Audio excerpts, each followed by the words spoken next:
केंद्र सरकार इन दिनों आजादी का अमृत महोत्सव मना रही है। 75 सप्ताह तक चलने वाले इस कार्यक्रम के दौरान हम आजादी के जननायकों से नई पीढ़ी को परिचित कराते हैं।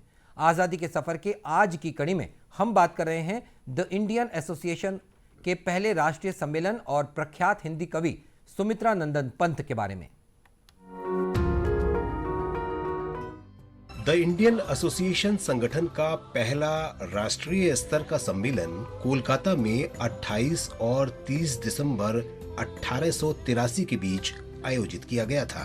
द इंडियन एसोसिएशन की स्थापना 1876 में सुरेंद्रनाथ बनर्जी और आनंद मोहन बोस ने की थी।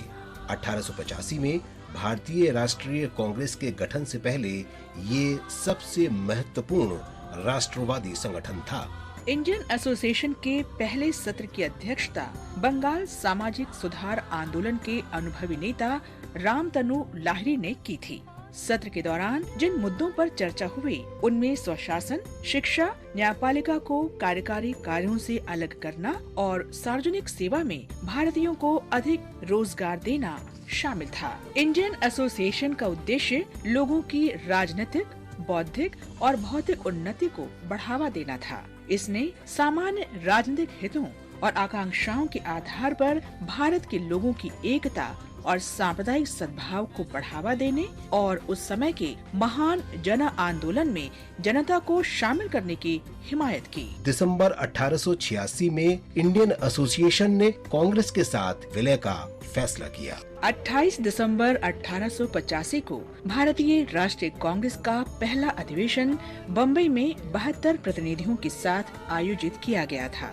ये एक राजनीतिक दल से अधिक राजनीतिक विचारधारा वाले उन व्यक्तियों की सभा थी जो सरकारी सुधारों में रुचि रखते थे। पहले 20 वर्षों में कांग्रेस ने साम्राज्य के भीतर अधिक से अधिक राजनीतिक स्वायत्तता की मांग की। हालांकि 1905 के बंगाल विभाजन के बाद इसने पर्याप्त राजनीतिक सुधार और अंततः ब्रिटिश साम्राज्य से पूर्ण स्वतंत्रता की मांग उठाई। कांग्रेस के संस्थापक सदस्यों में एओ ह्यूम, बदरुद्दीन तैयब जी, उमेश चंद्र बनर्जी, सुरेंद्रनाथ बनर्जी, फिरोज शाह मेहता, दादा भाई नौरोजी, भाई मनमोहन तथा लाल मोहन घोष शामिल थे। 1920 के दशक में महात्मा गांधी के प्रभाव से कांग्रेस पश्चिमी शिक्षा प्राप्त अभिजात्य वर्ग के प्रभुत्व वाली एक सभा से एक जन संगठन में बदल गई, जिसने स्वाधीनता के लिए भारतीय जनता के विभिन्न वर्गों से एकजुट होकर लड़ने की अपील की। आज हम प्रख्यात हिंदी कवि सुमित्रा नंदन पंत को भी याद कर रहे हैं, जिनका 28 दिसंबर 1977 को निधन हुआ था। व्यापक रूप से छायावाद के तीसरे स्तंभ के रूप में विख्यात सुमित्रा नंदन पंत ज्ञानपीठ पुरस्कार से सम्मानित होने वाले पहले हिंदी कवि थे। वे प्रकृति के कवि थे।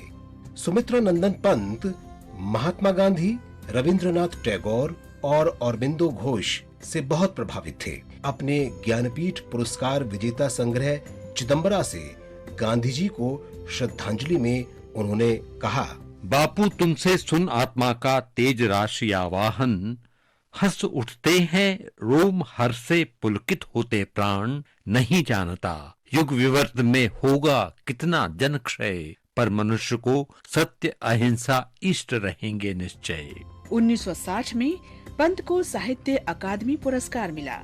भारत सरकार ने उन्हें 1961 में पद्म भूषण से सम्मानित किया। उनका निधन 28 दिसंबर 1977 को प्रयागराज, उत्तर प्रदेश में हुआ।